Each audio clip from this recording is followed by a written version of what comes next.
Hello, and spooky greetings to you all.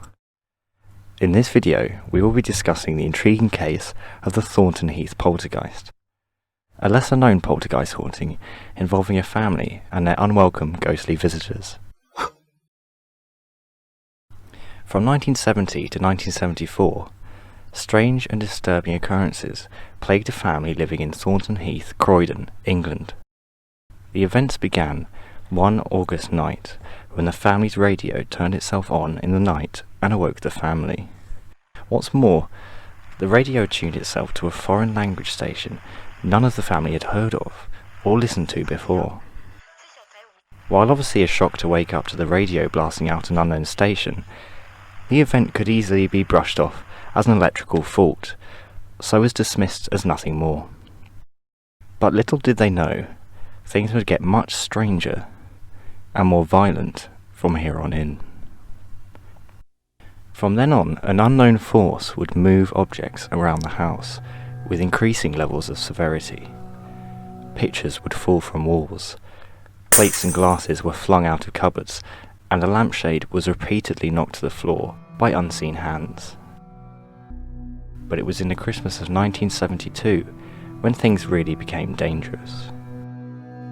The husband of the family was attacked when a Christmas ornament was thrown across the room and struck him in the forehead with such force that he reportedly felt giddy and had to collapse onto a nearby chair due to dizziness. It was at this point that the family's Christmas tree began to shake violently. The new year did not bring an end to the activity, with the family hearing footsteps regularly in an upstairs bedroom, only to find no earthly intruder.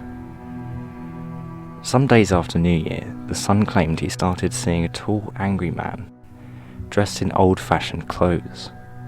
The figure would stare at the boy with an evil look upon his face. Perhaps in an attempt to return to a sense of normalcy and try to put the events out of their mind, the family hosted a dinner party, inviting friends over for a night of food and conversation.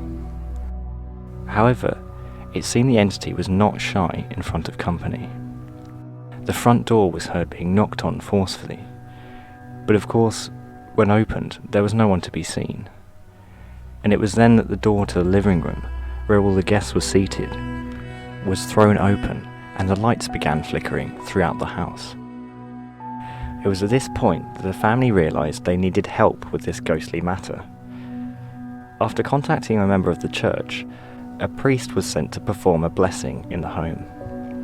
Unfortunately, the priest's blessing did nothing to slow or stop the activity. As usually seems to be the case with hauntings associated with powerful entities, it can also make it far worse, sometimes appearing to anger the entity and encourage things to escalate further. With the family still experiencing strange loud noises and objects moving around them, they thought it best to contact a medium to see if they could help with this problem from the other side.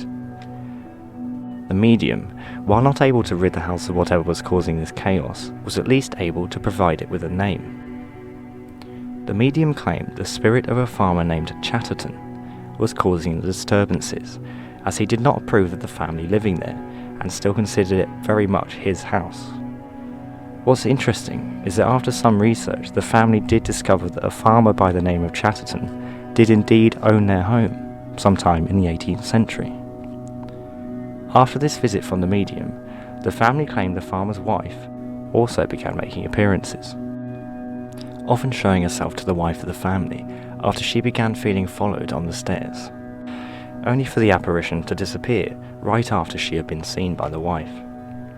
Farmer Chatterton was even said by this point to have begun appearing in the family's television set while they were watching it. Obviously, this man was not happy at all with another family making themselves at home in what he still thought of as his property. Realising that there was not much more they could do, and finding the stress of the haunting too much to bear, the family moved on from the home, and apparently no more activity was reported in the house thereafter. What's interesting about this case is that, while very prominent on paranormal sites on the internet, it doesn't seem to be agreed where exactly the house is or who the family was, leading a few to suspect that this is simply an urban myth. There is also a separate Thornton Heath haunting from the 1930s that seems to get confused with the case I've just gone over. Croydon itself is a very old English town, with people first settling there around the 6th century, and is said to have a large amount of ghost activity and strange occurrences. Although how many of these stories come from truth is unknown. It's not hard to imagine people of the town embellishing old myths and legends to add to the spooky lore of the old town. So what do you guys think? An urban myth? A true story that has been exaggerated over time? Or real harrowing events experienced by a family just looking for peace in a new home? Let me know if you have any theories in the comments, as I would love to hear them. If you enjoyed the video, please consider subscribing to help the channel grow. I have a very long list of interesting paranormal subjects to investigate and discuss, so there's lots more to come, and I'd love to have you there. Thanks for watching.